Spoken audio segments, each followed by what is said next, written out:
Hello, everyone. Welcome back to my YouTube channel. In today's session, we will discuss what happens when the current account deficit or CAD rises and how it impacts a country's currency, specifically the Indian rupee. Recently, global events like the Middle East conflict have pushed oil prices higher. Despite India showing strong economic growth of around 7.4%, the rupee has still weakened. This raises an important question: why doesn't strong growth always protect a currency? In this lecture, we will explore how external factors like oil prices and global investor sentiment can dominate and influence currency movements in the short term. Let's understand the disconnect between strong economic fundamentals and a weakening currency. India's growth is strong at about 7.4%, and foreign exchange reserves are also high, around $700 billion. The current account deficit is relatively modest at around 0.8% of GDP, yet the rupee has fallen by more than 5%. Why is this happening? The key reason lies in capital flows. Foreign portfolio investors have pulled back and foreign direct investment has softened. This means less stable capital is coming into the country.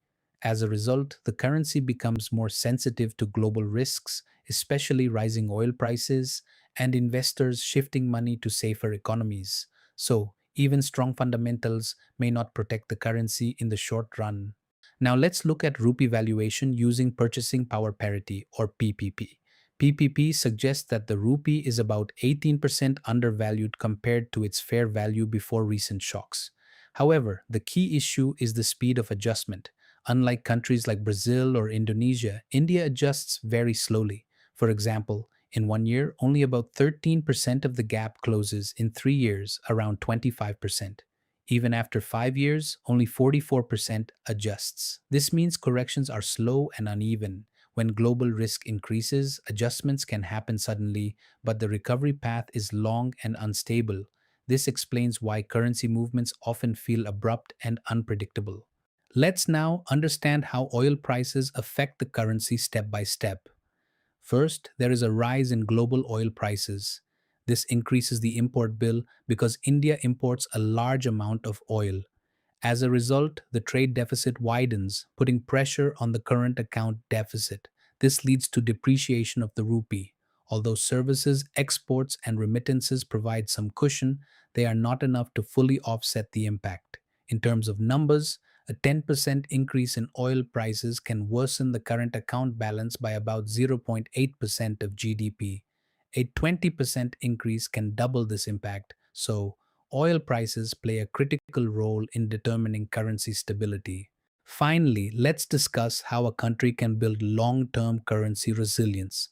In the short term, governments can adjust fuel taxes, use foreign exchange reserves, diversify oil sources. In the medium term, the focus should be on attracting stable long term investments like Greenfield FDI through consistent policies. In the long term, improving export competitiveness and achieving energy security are essential. This includes expanding manufacturing exports, investing in renewable energy, building strategic reserves.